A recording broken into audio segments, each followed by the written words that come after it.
ইফতারের আগে যদি 20 মিনিটে এমন সুন্দর চিকেন বান বানিয়ে নেওয়া যায় তাহলে কেমন হয় বলুন তো। তাহলে চলুন রেসিপিটা আপনাদের সাথে শেয়ার করি। হ্যালো, আসসালামু আলাইকুম। আমি রানী, আমার পেজ রানিস লিটল ওয়ার্ল্ড থেকে আবারও একটি নতুন ভিডিওতে আপনাদেরকে ওয়েলকাম করছি। আজকে আমি দেখাচ্ছি কিভাবে আমি ইফতারের আগে মাত্র 20 মিনিটে এই চিকেন বানটি রেডি করেছিলাম। চলুন শুরু করা যাক। আমি কিন্তু বানের জন্য ময়দাটা রেডি করে রেখেছিলাম এবং যে স্টাফিংটা আমি এর ভিতরে দিব সেটাও রেডি করে রেখেছিলাম। ময়দা কিভাবে রেডি করতে হয় আপনারা সবাই নিশ্চয়ই জানেন, যে ইস্ট, একটা ডিম, একটু লবণ এবং গুঁড়া দুধ এবং চিনি, এইগুলোর মিশ্রণে আমরা ময়দাটা তৈরি করেছিলাম। হ্যাঁ, আর অবশ্যই তেল তো দিতেই হবে। আর পুরটা আমি বা স্টাফিং যেটাই বলেন সেটা আমি আমার মন মতো দিয়েছিলাম। আমি চিকেন এবং বাসায় যে সবজিগুলো ছিল লাইক ক্যাপসিকাম, তারপর আর ক্যারট, এগুলো দিয়েছিলাম। আপনারা আপনাদের মন মতো দিতে পারেন, সমস্যা নেই। আর আমি লাস্টে এটাকে ক্রিমি করার জন্য কিছু ময়দা দিয়েছিলাম এবং গুঁড়া দুধ দিয়েছিলাম। আমি এর আগে আরও একটি রেসিপি শেয়ার করেছি আপনাদের সাথে চিকেন বানের, আপনারা সেটা দেখলে বুঝতে পারবেন। তবুও আমি যদি ইন ফিউচার আবারও বানাই আমি শেয়ার করব। আসলে আমি প্রতিদিনই আমার রেসিপিতে কিছু চেঞ্জেস আনি, যার কারণে প্রতিদিনই সেম হয় না। আমি আমার সুবিধা মতো বা হাতের কাছে যেটা পাই আমি আমার রেসিপিগুলো সেভাবেই করার ট্রাই করি।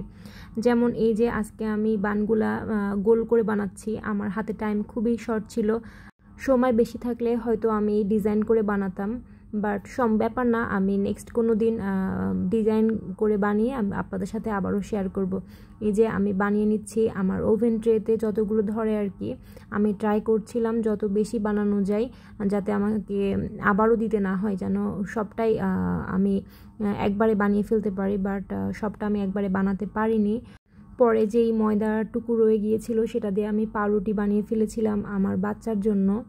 তো যাই হোক, এই যে দেখতেই পাচ্ছেন আমার চিকেন বান কিন্তু রেডি। আমি লাস্টে লম্বা করে 2টা দিয়েছিলাম, ফাঁকা জায়গা ছিল, এই জন্য আমি চাচ্ছিলাম যতটা সম্ভব বেশি করে যেন বানিয়ে ফেলি একবারে, আমাকে যেন সেকেন্ড টাইম আবার বেক করতে না হয়। এই যে এতটুকু রয়ে গিয়েছিল, আমি এটা দিয়ে নেক্সট দিন বান বানিয়ে ফেলবো। এই যে আমি ওভেনে দিয়ে দিয়েছি, প্রিহিটেড ওভেনে আমি 10 মিনিট প্রিহিট করে রেখেছিলাম 200 ডিগ্রিতে।